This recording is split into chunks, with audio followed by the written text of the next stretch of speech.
आपको बता दें, मंगलौर विधानसभा से उपचुनाव में भाजपा ने पूर्व कैबिनेट मंत्री करतार सिंह भड़ाना को टिकट दिया है। करतार सिंह भड़ाना ने कहा कि हार और जीत परमात्मा के हाथ में है। उन्होंने कहा कि यदि परमात्मा ने उन्हें यहां से जिताकर मौका दिया तो वे मंगलौर विधानसभा में सबसे ज़्यादा विकास कार्य कराएंगे। वहीं दिल्ली रोड स्थित एक होटल में पत्रकारों से वार्ता करते हुए करतार सिंह भड़ाना ने कहा कि मंगलौर विधानसभा का जो विकास होना चाहिए था वो आज तक नहीं हो पाया।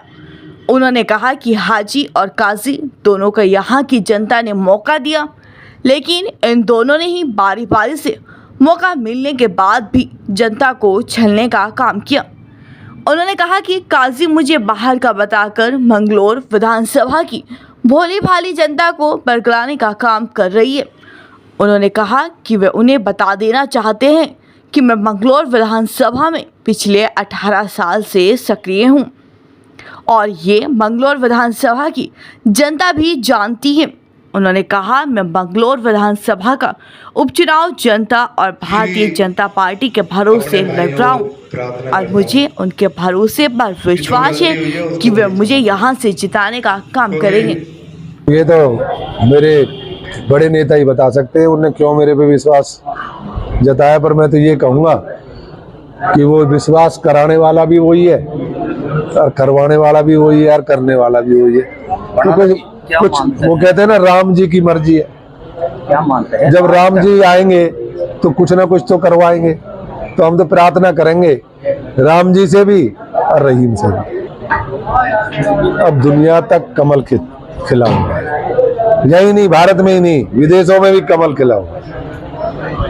तो यहाँ अगर आप, मैं सच्चा, मेरे प्यार करने वाले सच्चे है ना, तो फिर यहाँ कमल ही कमल खिलेगा। और दूसरा, कोई जो है ना गलत आदमी या राजनीति नहीं कर पाएगा, मैं वादा करता हूँ। लगातार जो अन्य प्रत्याशी हैं जो आपके सामने है, भारी का आपके ऊपर लगातार आरोप लगाते जा रहे हैं, इसका आप क्या कहते हैं? आप ये बताइए, आप जो है 2 महीने पहले आके यहाँ पे आते हैं और यहाँ के मालिक बन जाते हैं। मैं 18 साल से भी अभी बाहर का ही रह गया क्या? बाहर की तो घरवाली भी है। हाँ, जब बच्चे को ब्याह के लेके आते हैं वो बाहर की होती है क्या? घर की मालिक होती है वो। तो जो भाई मुझे प्यार करते हैं, लेके आए, तो भाई जो कहते हैं ना, लोग तो सब बनना चाहे, मैं तो क्या पता वो लुगाई बना के ले आए हो, और लुगाई तो घर की मालिक होती है। शुरू में जब आप आए थे, आपने एक बयान दिया था कि आपका स्वागत होता है कि मंगलौर को बेंगलोर बना देंगे, इसको लेकर आप क्या कहेंगे? आप किस तरह के आपके मेरे दिल में वही तमन्ना है कि इसका नक्शा बदल दूं, लेकिन उसमें आपकी मदद की और मेरे मंगलौर वासियों की जरूरत है मुझे, इसलिए बार बार मैं प्रार्थना करता हूँ, क्योंकि मुझे अपने लिए कुछ नहीं चाहिए। 3 दिन से रोटी भी नसीब नहीं हुई है अच्छे से।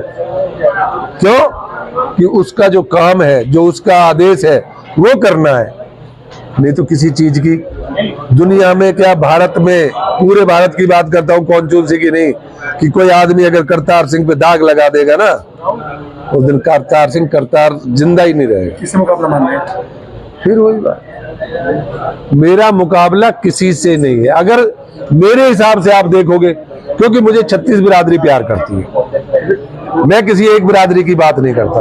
और फिर तो मैं तो इस मंगलौर के विकास की बात कर रहा हूँ, जो 60 साल से नहीं हुआ। जिस दिन से देश आजाद हुआ तब से नहीं हुआ। तो हो सकता है अब उन्होंने मन बना लिया हो, मेरे मंगलौर वासियों ने, कि अब विकास भी कराना है और हॉस्पिटल भी बनाना है और सबसे बढ़िया स्कूल भी यही लाना है और बच्चों को पढ़ाना है और रोजगार भी करवाना है। क्या मानते हैं भड़ाना जी, इस बार कमल खिला के केंद्र और राज्य सरकार की झोली में डालने की तैयारी है? ये देखो, मैं अकेला नहीं कहूंगा, मेरे सब साथी हो आप अगर अच्छाई का साथ देंगे तो कमल खिलेगा ही खिलेगा। में लग जाओगे तो फिर तो कमल तो वहीं खिलते हैं जहाँ अच्छाई है।